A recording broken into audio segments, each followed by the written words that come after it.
Di, lagyan mo na. Tagal ng gumising. Yari ka sa amin. Ano yan, ba't nakaharang dyan? Ano? Wala na tayo madaanan yan. Ako makakadaan yan. Ano to?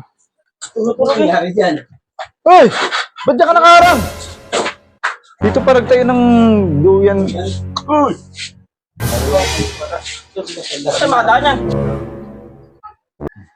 Di, lagyan mo na. Tagal ng gumising. Ano?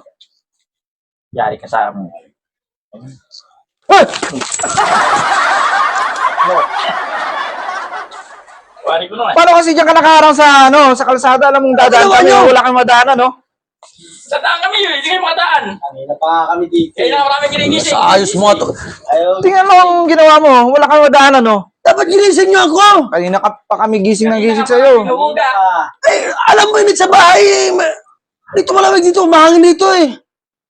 Daan nga yan eh. Tingnan mo ang ginawa mo, nakakabit yung duyan mo. Makakadaan ba kami dyan? Eh kung kaya namin buhatin yung motor, di binuhat lang namin. Wala sa ayos to mga to eh. Hindi mo Kanin eh. Ito naman to. Ba't kailangan ako lagi? Hindi naman ako gisingin na maayos eh. Naharo ka pa nga. Ang ganda ng tulog mo. Kanina pa ka na. Hirap na hirap dito gisingin, kanina pa kami gising ng gising sa'yo. Kala ko anong lang ako sa bungaan ko eh. Dito nga, marami dumaan ito na. Hindi pa ako ginigising man ako eh. Wala kasi ng trip mo talaga, dito ka pa nagtayo ng duyan sa sa gitna ng kalsada. May ka sa bahay. Kahit na, di mo wala igilid ng kunti. Dami sasabitan dyan, ayan o, pwede ka naman doon magkabit ng duyan eh. Diyan ka pa talaga sa gitna ng kalsada. Hindi mo ako gisingin ako na maayos eh. Puro kayo kontat mo eh. Alam mo na yan. Magaling mo yan, dadaan kami. Sige, tanggalin ko na eh. Dapat sabi ko kanina. Kailangan niya pala nagkakamansi mo ka. Ano? Sabi naman di kasi kalukuhan mo eh. Diyan ka pa Ay, nalaulipat na ako. Wala kayo sa ayos at lo eh. Kung di naman gisingin niyo ako eh. Naman eh, natutulog dito. Kitulog ng puwit ko. Kung nasa highway lang tayo, traffic na. Eh, dapat ginising niyo nga ako na maayos. Saan mapunta niyo?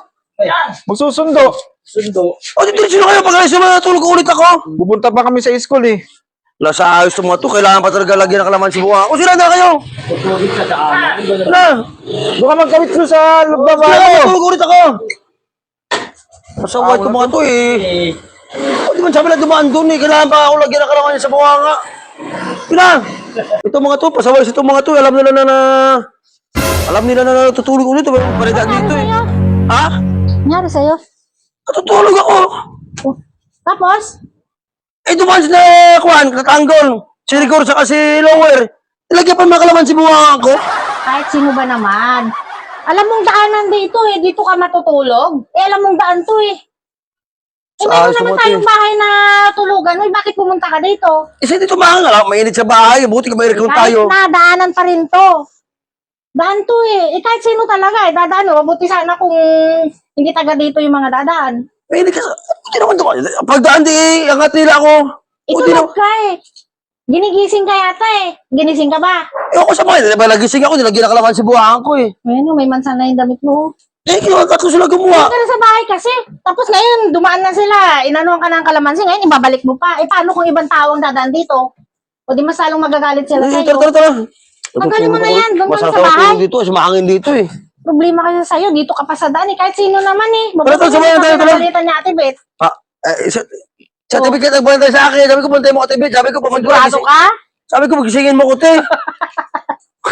Sabi ko, te. Eh, sa TV, Tindahan niya yan kung may bibili na abala. Tapos pabantayin kaya dyan. sa TV naman ako ginising. Ay. Dumaan yung tatlo. Tara na, doon ka na sa bahay. Dami kasi ano, dyan ka pa.